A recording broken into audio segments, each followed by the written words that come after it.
February 12ರಂದು Bharat bandh ಕರೆ ನೀಡಲಾಗಿದೆ ಎಂದು ಕಾರ್ಮಿಕ ಸಂಘಟನೆ ಮುಖ್ಯಸ್ಥ ಮಂಜುನಾಥ್ ತಿಳಿಸಿದರು. ಪಟ್ಟಣದ ಪತ್ರಕರ್ತರ ಭವನದಲ್ಲಿ ಪತ್ರಿಕಾಗೋಷ್ಠಿ ನಡೆಸಿ ಮಾತನಾಡಿದ ಅವರು, ಅಖಿಲ ಭಾರತ ಸಾರ್ವತ್ರಿಕ ಮುಷ್ಕರ ಕಾರ್ಮಿಕ ಸಂಘಟನೆಗಳ ಸಂಯುಕ್ತಾಶ್ರಯದಲ್ಲಿ ಬೃಹತ್ ಮೆರವಣಿಗೆ ಮತ್ತು ರಸ್ತೆ ತಡೆ ಕಾರ್ಯಕ್ರಮವನ್ನು ಹಮ್ಮಿಕೊಳ್ಳಲಾಗಿದೆ. ಈ ಕಾರ್ಯಕ್ರಮದಲ್ಲಿ ಸಾವಿರಾರು ಮಂದಿ ಕಾರ್ಮಿಕರು ಭಾಗವಹಿಸುವ ನಿರೀಕ್ಷೆ ಇದೆ ಎಂದು ತಿಳಿಸಿದರು. ಈ ಪ್ರತಿಭಟನೆಗೆ ಗ್ರಾಮ ಪಂಚಾಯಿತಿ ಕಾರ್ಮಿಕ ಸಂಘಟನೆ, ಅಂಗನವಾಡಿ ಕಾರ್ಯಕರ್ತರ ಸಂಘಟನೆ, ರೈತ ಸಂಘಟನೆಗಳು, ದಲಿತ ಪರ ಸಂಘಟನೆಗಳು, ರಸ್ತೆ ಬದಿಯ ವ್ಯಾಪಾರಸ್ಥರ ಸಂಘಟನೆಗಳು ಸೇರಿದಂತೆ ವಿವಿಧ ಪ್ರಗತಿಪರ ಸಂಘಟನೆಗಳು ನಮ್ಮೊಂದಿಗೆ ಕೈಜೋಡಿಸಿ ಬೆಂಬಲ ಸೂಚಿಸಿದ್ದಾರೆ ಎಂದು ಮಾಹಿತಿ ನೀಡಿದರು.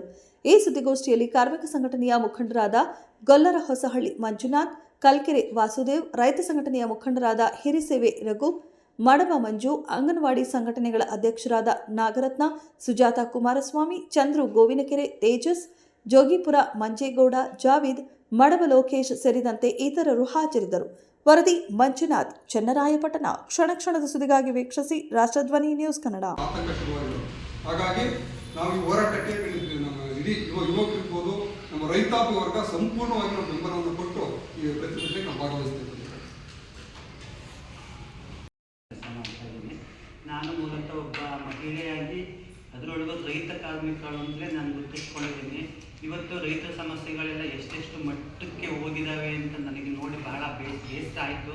ಅದಕ್ಕಾಗಿ ಇಂಥ ಒಂದು ವೇದಿಕೆಗಳಲ್ಲಿ ನಾನು ಏನಾದರೂ ಮಾಡಿ ಸಮಾಜದ ಒಳಿತಿಗಾಗಿ ನಾನು ಕೆಲಸ ಮಾಡಬೇಕು ಅಂತೇಳಿ ನನ್ನ ಕೈ ಜೋಡಿಸ್ಬೇಕು ಅಂತ ಹೇಳಿ ನಾನು ಈ ಒಂದು ಕೆಲಸನ ಮಾಡ್ತಾ ಇದ್ದೀನಿ. ಜೊತೆಗೆ ಅಖಿಲ ಭಾರತ ಸಾರ್ವತ್ರಿಕ ಮುಷ್ಕರ 12 ಫೆಬ್ರವರಿ ಇದೇ ವರ್ಷದ 2026ರಲ್ಲಿ ನಡೀತಾ ಇರೋದಕ್ಕೆ ಎಲ್ಲ ಕಾರ್ಮಿಕ ವರ್ಗದವರು ಜಂಟಿಯಾಗಿ ಸೇರಬೇಕು. ಮತ್ತು ಇಲ್ಲಿ ರೈತರು, ಕಾರ್ಮಿಕರು, ಕೃಷಿ ಕಾರ್ಮಿಕರು ಅಥವಾ ಮಹಿಳೆಯರು, ವಿದ್ಯಾರ್ಥಿಗಳು ಏನಿದ್ದಾರೆ ಎಲ್ಲ ಪ್ರತಿಯೊಬ್ಬ ನಾಗರಿಕರು ಕೂಡ ಇದನ್ನು ಇಲ್ಲಿ ಕೊಟ್ಟಿರ್ತಕ್ಕಂಥ ರಾಜ್ಯ ಸರ್ಕಾರ ಅಥವಾ ಒಂದು ಕೇಂದ್ರ ಸರ್ಕಾರದ ನೀತಿನ ವಿರೋಧ ಮಾಡಿ ಇವತ್ತು ಜನಗಳನ್ನ ಉಳಿಸಿ ಬೆಳೆಸಿ ನಾವು ಇವತ್ತು ಬಡತನದಲ್ಲಿರುವಂಥ ಜನಗಳನ್ನ ಬದುಕಕ್ಕೆ ಅವಕಾಶ ಕೊಡಬೇಕು ಅಂತ ಹೇಳಿ ಜನಗಳು ಹೋರಾಟ ಮಾಡಬೇಕು ಅಂತೇಳಿ ನಾನು ನನ್ನ ಜೊತೆ ಕೈ ಜೋಡಿಸಿ ಅಂತ ಎಲ್ಲ ಸಾರ್ವತ್ರಿಕ ಜನಗಳನ್ನ ನಾನು ಕರೀತಾ ಇದ್ದೀನಿ.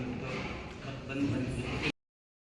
ದಿನಾಂಕ 12/2/2026ರಂದು ದೇಶಾದ್ಯಂತ ಕಾರ್ಮಿಕ ಸಂಘಟನೆಗಳ ಜಂಟಿ ವೇದಿಕೆ JCTU ಸಂಯುಕ್ತ ಹೋರಾಟ ಕರ್ನಾಟಕ ಕರೆಯ ಮೇರೆಗೆ ದೇಶವ್ಯಾಪಿ ಮುಷ್ಕರಕ್ಕೆ ಕರೆ ನೀಡಲಾಗಿದೆ.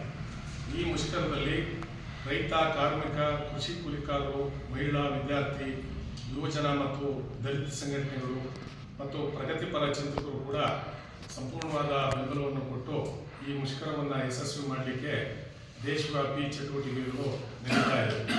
ಅದರ ಭಾಗವಾಗಿ ನಮ್ಮ ಹಾಸನ ಜಿಲ್ಲೆ ಹಾಗೂ ಚನ್ನರಾಯಪಟ್ಟಣ ತಾಲೂಕಿನಲ್ಲೂ ಕೂಡ ನಾವು ಈ ಮುಷ್ಕರವನ್ನು ಯಶಸ್ವಿ ಮಾಡಲಿಕ್ಕೆ ಎಲ್ಲ ಸಂಘಟನೆಗಳ ಜೊತೆಗೂಡಿ ಏನು ಹೇಳಿದ್ನಲ್ಲ ಆಗ ಎಲ್ಲ ಸಂಘಟನೆಗಳ ಜೊತೆಗೂಡಿ ರೈತ, ಕಾರ್ಮಿಕ, ದಲಿತ, ಅಂಗನವಾಡಿ, ಬಿಸಿ ಊಟ, ಗ್ರಾಮ ಪಂಚಾಯಿತಿ ನೌಕರರ ಸಂಘ, ಕರ್ನಾಟಕ ಪ್ರಾಂತ ರೈತ ಸಂಘ, ಕರ್ನಾಟಕ ರಾಜ್ಯ ರೈತ ಸಂಘ ಇವರೆಲ್ಲವರನ್ನ ಒಳಗೊಂಡು ದಲಿತ ಸಂಘಟನೆಗಳನ್ನು ಒಳಗೊಂಡು ನಾವು ಇಲ್ಲಿ ಸಭೆಯನ್ನು ನಡೆಸಿದ್ದೀವಿ. 12ನೇ ತಾರೀಕು ಚನ್ನರಾಯಪಟ್ಟಣದಲ್ಲಿ ಮುಷ್ಕರವನ್ನು ಯಶಸ್ವಿ ಮಾಡಲಿಕ್ಕೆ ನಾವೆಲ್ಲರೂ ಕೂಡ ಅಣಿ ಆಗ್ತಾ ಇದ್ದೀವಿ. ಅದರ ಭಾಗವಾಗಿ ನಾವು ಈ ಪತ್ರಿಕಾಗೋಷ್ಠಿಯನ್ನು ನಡೆಸ್ತಾ ಇದ್ವಿ. ಅಂದು ನಾವು 10:30 ಗಂಟೆಗೆ IP, ಏಕೆಂದರೆ ಸ್ವಲ್ಪ ಜಾಗ ಹೆಚ್ಚಿಗೆ ಬೇಕು, ನಮ್ಮ ಅಂಗನವಾಡಿ ನೌಕರರೆಲ್ಲ ಹೆಚ್ಚಿನ ಸಂಖ್ಯೆಯಲ್ಲಿ ಬರೋದ್ರಿಂದ ಅಲ್ಲಿ ಸೇರಿ ಅಲ್ಲಿಂದ ಹೊಸ ಬಸ್ ನಿಲ್ದಾಣ ಮತ್ತು ವಾಪಸ್ಸು ಅಲ್ಲಿಂದ BM ರಸ್ತೆಯಲ್ಲಿ ನಮ್ಮ ಸರ್ಕಾರಿ ಆಸ್ಪತ್ರೆಯವರೆಗೂ, ಗೌರ್ಮೆಂಟ್ ಆಸ್ಪತ್ರೆಯವರೆಗೂ ಬಂದು ಅಲ್ಲಿ ರಸ್ತೆ ತಡೆಯನ್ನು ಮಾಡಿ ನಾವು ನಮ್ಮ ಪ್ರತಿರೋಧವನ್ನು ನಾವು ಇವತ್ತು ವ್ಯಕ್ತಪಡಿಸ್ತಾ ಇದ್ದೀವಿ. ಅಂಗನವಾಡಿಯವರು ಮುಷ್ಕರ ಮಾಡಿ ಪ್ರತಿಭಟನೆ ಬರ್ತಾರೆ, ಗ್ರಾಮ ಪಂಚಾಯಿತಿ ನೌಕರರು ಮುಷ್ಕರ ಮಾಡಿ ಪ್ರತಿಭಟನೆ ಬರ್ತಾರೆ. ಈ ರೀತಿ ಎಲ್ಲ ಕ್ಷೇತ್ರದಲ್ಲಿ ನಾವು ನಮ್ಮ ಎಲ್ಲೆಲ್ಲಿ ಸೇವೆಯನ್ನು ಸ್ಥಗಿತ ಮಾಡಲಿಕ್ಕೆ ಸಾಧ್ಯ ಇದೆಯೋ ಅಲ್ಲಿ ಸೇವೆಯನ್ನು ಸ್ಥಗಿತ ಮಾಡಿ ನಾವು ನಮ್ಮ ಪ್ರತಿಭಟನೆಗೆ ಭಾಗವಹಿಸ್ತಾ ಇದ್ದೀವಿ. ಇದು ಈ ಪ್ರತಿಭಟನೆಗೆ ಮುಖ್ಯ ಉದ್ದೇಶ ಏನು ಅಂತಕ್ಕಂಥದ್ದು ಬಹಳ ಮುಖ್ಯವಾಗಿರೋದು ನಿಮಗೆಲ್ಲ ಗೊತ್ತಿದೆ. ಈಗಾಗಲೇ ಪತ್ರಿಕೆಗಳು ಕೂಡ ಸಾರ್ವತ್ರಿಕವಾಗಿ ಬರ್ತಾ ಇದೆ. ಕೇಂದ್ರ ಸರ್ಕಾರ 2019ರಿಂದ ಏನು ಈ ದೇಶದಲ್ಲಿ ಸ್ವಾತಂತ್ರ್ಯ ಪೂರ್ವದಿಂದಲೂ ಹೋರಾಟ ಮಾಡಿಕೊಂಡು ಅಪಾರವಾದ ತ್ಯಾಗ ಬಲಿದಾನಗಳಿಂದ ಗಳಿಸಿದಂಥ ಕಾರ್ಮಿಕ ಕಾಯ್ದೆಗಳನ್ನ 29 ಕಾರ್ಮಿಕ ಕಾಯ್ದೆಗಳನ್ನ ಸಂಪೂರ್ಣವಾಗಿ ಇವತ್ತು ರದ್ದು ಮಾಡಿ 4 ಕೋಡ್ಗಳಾಗಿ ಇವತ್ತ ಅದನ್ನು ಜಾರಿಗೆ ತರ್ತಾ ಇದ್ದಾರೆ ನವೆಂಬರ್ 25ರಿಂದ. ಇರುವಂಥ ಕಾಯ್ದೆಗಳನ್ನು ಇನ್ನಷ್ಟು ಬಲಗೊಳಿಸಿ ಯಾವ ದುಡಿಯುವಂಥ ಜನ ಇದ್ದಾರೆ, ರೈತರಿದ್ದಾರೆ, ಕಾರ್ಮಿಕರಿದ್ದಾರೆ, ಬಡವರಿದ್ದಾರೆ, ದಲಿತರಿದ್ದಾರೆ, ಶೋಷಣೆಗೊಳಗಾದಂಥ ಜನ ಇದ್ದಾರೆ, ಅವರಿಗೆ ರಕ್ಷಣೆ ಕೊಡಬಲ್ಲರು ಇವರು ಅದನ್ನು ದುರ್ಬಲಗೊಳಿಸಿ ಸಂಪೂರ್ಣವಾಗಿ ಈಗ 4 ವೇಜ್ ಕೋಡ್ಗಳನ್ನ ತಂದಿದ್ದಾರೆ. ಈ 4 ವೇಜ್ ಕೋಡ್ಗಳು ಈ ದೇಶದ ಕಾರ್ಪೊರೇಟ್ ಕಂಪನಿಗಳಿಗೆ, ದೊಡ್ಡ ಬಂಡವಾಳಗಾರರಿಗೆ ಮತ್ತು ಸರ್ಕಾರ ನಡೆಸ್ತಕ್ಕಂಥ ಮಹಾರಾಜರುಗಳಿಗೆ ಅನುಕೂಲ ಆಗುವಂಥ ಕೋಡ್ಗಳಿವೆ. ಯಾಕೆಂತ ಹೇಳಿದ್ರೆ ಈ ಕೋಡ್ಗಳು ಕಾಯ್ದೆಗಳನ್ನ ದುರ್ಬಲ ಮಾಡುತ್ತೆ. ಸೊ ವೇತನವನ್ನ ಕೇಳೋಂಗಿಲ್ಲ.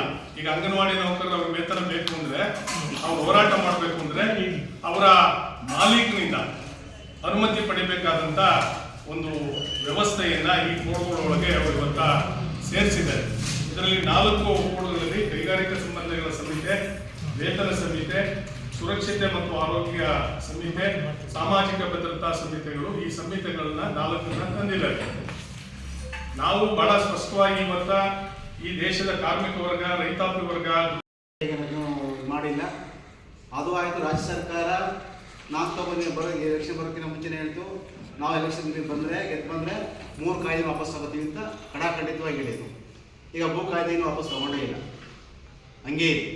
ಅದ್ರಲ್ಲಿ ಏನಾಗಿದೆ ಅಂತಂದರೆ ಮಿನಿಸ್ಟರ್ಗಳು, ಶಾಸಕರು ಅವರೇ ಇನ್ವಾಲ್ವ್ ಆಗಿದ್ದಾರೆ ಭೂ ಲ್ಯಾಂಡ್ ಯೂಸ್ನಲ್ಲಿ. ಇವ್ರು ಯಾರು ಮಾಡೋಕ್ಕೆ ರೆಡಿ ಇಲ್ಲ, ಯಾಕೆಂದರೆ ಅದ್ರ ಬಗ್ಗೆನೂ ಇದೆ. ಆಮೇಲೆ ಇನ್ನೊಂದು ಇದು ವಿದ್ಯುತ್ ಬಳಕೆಗೆ ಏನಾಗಿದೆ, ಹಿಂದೆ ನಾವು ಸರ್ವಿಸಿಗೆ ಕಟ್ಟಿದ್ರೆ ಅವರೇ ಲೈನು, ಕಂಬ, PC ಎಲ್ಲ ಹಾಕೊಡ್ತಾ ಇದ್ರು. ಈಗ ಅದನ್ನ ಕ್ಯಾನ್ಸಲ್ ಮಾಡಿದ್ದಾರೆ. ಈಗ ಎಲ್ಲ ಖರ್ಚು ನಾವೇ ಹಾಕಬೇಕು, ರೈತರು ಹಾಕಬೇಕು. ಟ್ರಾನ್ಸ್ಫಾರ್ಮರ್ ಮಾತ್ರ ಒಂದು ಕೊಡ್ತಾರೆ ಅಷ್ಟೇ, ಬಾಕಿ 2 ಲಕ್ಷ 3 ಲಕ್ಷ ನಾವೇ ಹಾಕಬೇಕು. ರೈತರು ಹಾಕ ಮಾಡ್ತಾ ಇದ್ದಾರೆ.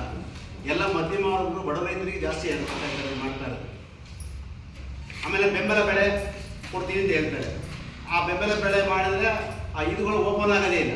ರಾಗಿ ಬೆಳೆ ಬೆಳಿತೀವಿ, ಖರೀದಿ ಕೇಂದ್ರ ಓಪನ್ ಆಗೋದೇ ಇಲ್ಲ. ಖರೀದಿ ಕೇಂದ್ರ ಓಪನ್ ಆಗೋದಾಗ ನಾವು ಡಿಸೆಂಬರಲ್ಲಿ ಬೆಳೆದಿರ್ತೀವಿ, ಫೆಬ್ರವರಿಗೆ ಮಾರ್ಚಿಗೆ ಓಪನ್ ಆಗುತ್ತೆ. ಅಷ್ಟು ರೈತರೆಲ್ಲ ಮಾರ್ಕೊಂಡೇ ಇರ್ತಾರೆ.